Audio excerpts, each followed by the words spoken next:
Bom dia, despertos. Rodolfo Camilo aqui com mais uma mensagem do Reino de Deus para você que decidiu despertar. Nós lutamos contra a nossa própria natureza o tempo todo, o nosso ego, nossas vontades, a nossa justiça própria, a nossa necessidade de ser visto, de ser aprovado. E precisamos nos lembrar que Jesus, quando veio em forma humana, experimentou todas as emoções, desejos e desafios que o ser humano tem. E passando por tudo, permaneceu firme na vontade de Deus.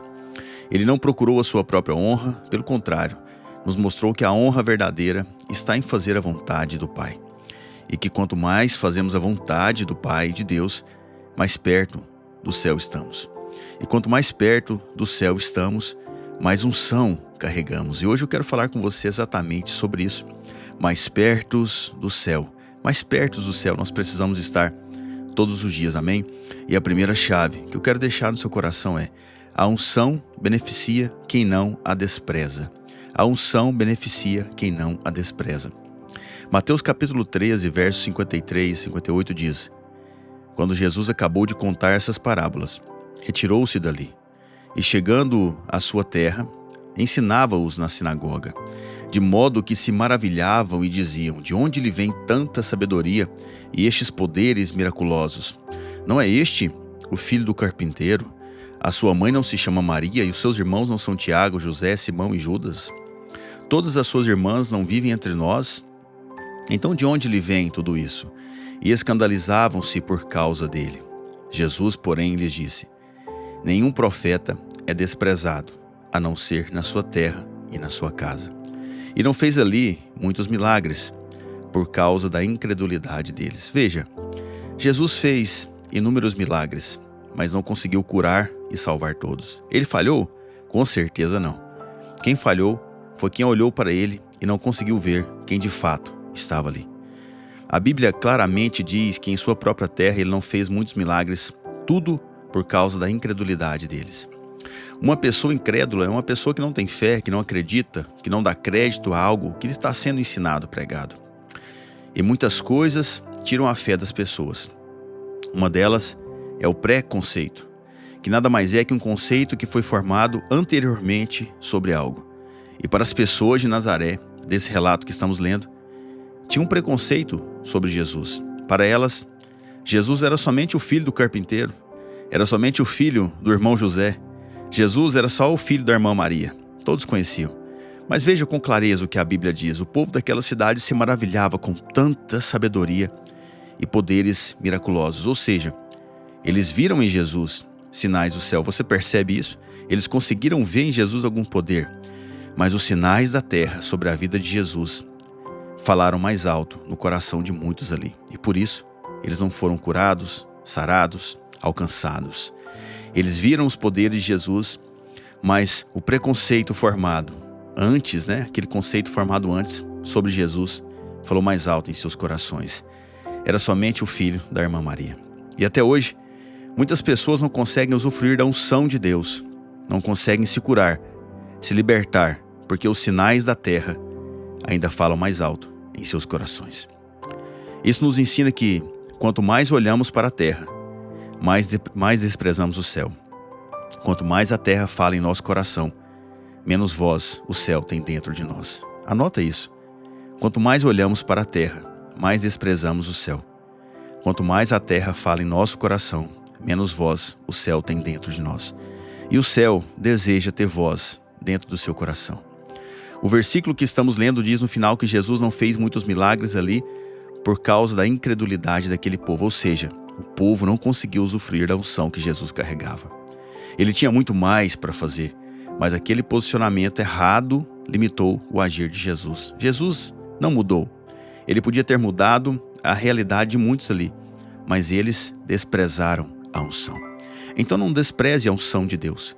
Fique atento aos sinais e deixe que a unção que vem do alto mude a sua realidade. John Calvin diz: a incredulidade não é ignorância, mas recusa em dar a Deus a honra devida ao seu poder. A incredulidade não é ignorância, mas recusa em dar a Deus a honra devida ao seu poder. A segunda chave que eu quero deixar no seu coração: a honra conduz à eternidade. A honra conduz à eternidade. Nós somos chamados, sabe, para produzir, promover, manifestar a honra do céu. 1 João capítulo 2, verso 15 diz: não amem o mundo nem as coisas que há no mundo. Se alguém amar o mundo, o amor do Pai não está nele. Porque tudo que há no mundo, os desejos da carne, os desejos dos olhos e a soberba da vida, não procede do Pai, mas procede do mundo. Ora, o mundo passa, bem como os seus desejos, mas aquele que faz a vontade de Deus permanece para sempre. A verdadeira honra consiste em fazer a vontade de Deus. A verdadeira honra consiste em fazer a vontade de Deus. Jesus sabia disso. Não há nada mais honroso para Deus que alguém que decide escutá-lo e obedecê-lo. Porque para obedecê-lo você precisa primeiro escutá-lo. Muito se prega sobre honra, mas não a verdadeira honra. Na verdade, as pessoas hoje no meio cristão, elas confundem honra com bajulação, sabe, com puxação de saco. Honra vai além da aparência, das expectativas e da troca de interesse. Você não honra somente pessoas, sabe, que têm um nível, seja social, um pouco maior que o seu, porque hoje as pessoas ensinam isso, você precisa, honrar, entre aspas, as pessoas que têm algo para te oferecer, mas isso não é honra. Honra é um princípio ético-moral que define o fundamento da pessoa, que define a dignidade e o respeito de alguém que decidiu viver com coerência, com honestidade e lealdade, mesmo quando ninguém está olhando. E você só consegue estabelecer esse princípio na sua vida se você se relacionar com Deus, se buscar ouvi-lo. E isso demanda tempo, renúncia e fortalecimento da sensibilidade espiritual. Por isso eu falo tanto, nós pregamos o relacionamento. Você precisa acordar, ler a Bíblia, escutar Deus, escutar o Espírito Santo, sabe? Ficar quieto para o Espírito Santo falar ao seu coração. Assim você vai conseguir atrair a honra, sabe, do reino para a sua vida. E quando você consegue ser uma pessoa de honra, de valor, viver de acordo com a vontade de Deus, passa a ser algo natural para você. E assim você começa a viver mais perto do céu, como estamos falando nessa mensagem hoje. Assim você consegue se desapegar das coisas da terra. E como a palavra que estamos lendo diz, você consegue não amar o mundo. Entenda algo nesse trecho tão precioso que nós estamos lendo. A direção é: não ame o mundo, porque tudo isso passa, e aquele que faz a vontade de Deus permanece para sempre. Em outras palavras, para fazer a vontade de Deus, você precisa deixar de amar as vaidades dessa terra.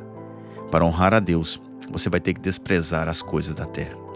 Porque na verdade, a honra para um homem de Deus é fazer a vontade de Deus. A honra para um homem e uma mulher de Deus é fazer a vontade de Deus.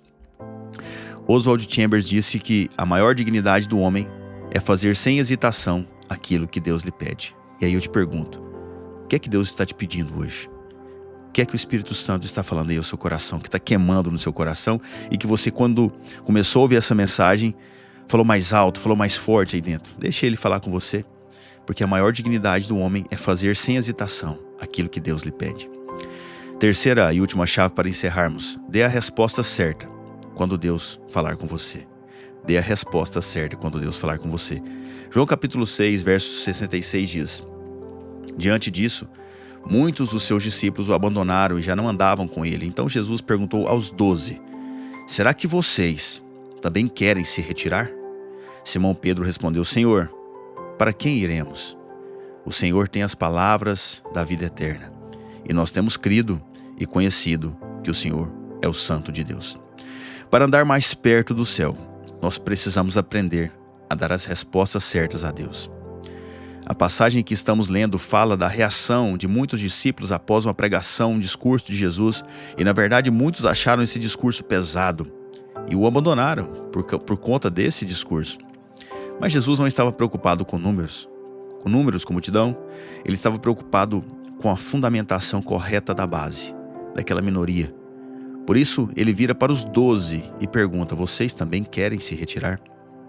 Veja, Jesus não estava preocupado em agradar as pessoas, em bajular. Estava preocupado em libertar a mente dos discípulos do sistema terreno, em especial do sistema religioso. Por isso ele confronta aí: vocês acharam esse discurso pesado também? Vocês querem ir também? Ou seja, a porta está aberta. E com esse confronto, ele dá a oportunidade para os 12 dar a resposta correta. E Pedro dá a resposta que o céu precisava naquele momento, naquele dia. Veja: Senhor, para onde iremos?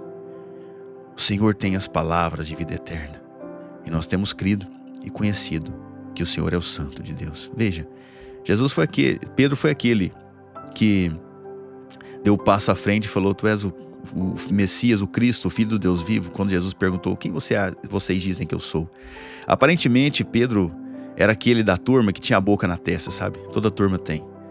Que falava o que lhe vinha na cabeça, o mais expressivo.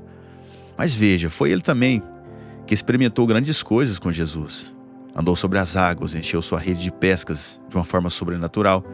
Presenciou a transfiguração de Jesus também com outros 2 discípulos ali, mas Pedro estava ali quando Jesus se transfigurou em sua glória, conversando com Moisés e Messias. Sabe, essa ousadia de Pedro fez ele andar mais perto do céu, entenda isso. E talvez o que nos falta hoje é isso: ser transparentes, ousados e expressivos com Deus, com Jesus, e dar a resposta certa que o céu precisa. Deixa o rio correr na sua vida, deixa o Espírito Santo fluir na sua vida, dê a resposta certa para Deus todos os dias, porque certamente você vai experimentar mais de Deus. A W. Tozer disse: a presença de Deus é universal, mas a sua manifestação é reservada àqueles que respondem a ela. A presença de Deus é universal, Ele está em toda a terra, mas a sua manifestação é reservada àqueles que respondem a ela. Então dê a resposta certa ao céu. A presença de Deus, Ele quer se manifestar através da sua vida, mas para isso você vai precisar ir mais além, ser mais ousado e mais transparente com Deus, amém? Quero orar pela sua vida, se você puder, feche seus olhos. Pai, em nome de Jesus, obrigado pela tua graça, pela tua presença, pelo teu amor, Pai. Eu intercedo por essa pessoa que me escuta. O meu desejo, Pai, é que ela ande mais perto do céu, para que ela manifeste o teu poder, a tua glória por onde ela passar. Eu sei que ela tem os desafios, as lutas, as dores, situações a serem resolvidas. E eu oro, Pai, por ela, para que teu Espírito Santo venha com graça, venha com força e venha com sabedoria, para ela tomar as atitudes corretas, para ela dar a resposta certa ao céu. Amém? Em nome do Senhor Jesus. Amém, amém. Glória a Deus. Que Deus abençoe você, a sua casa. Eu não sei você, mas eu estou queimando aqui no Espírito Santo. Espero que você tenha recebido um pouco dessa unção, dessa presença, dessa palavra. E nós nos encontramos amanhã, em nome de Jesus. E se você lembrou de alguém, envie essa mensagem. Deixe o rio correr através da sua vida. Faça aquilo que está no seu coração, para que Deus faça aquilo que precisa ser feito. Em nome de Jesus, amém? Eu termino te lembrando: desperta, tu que dormes, e Cristo te iluminará.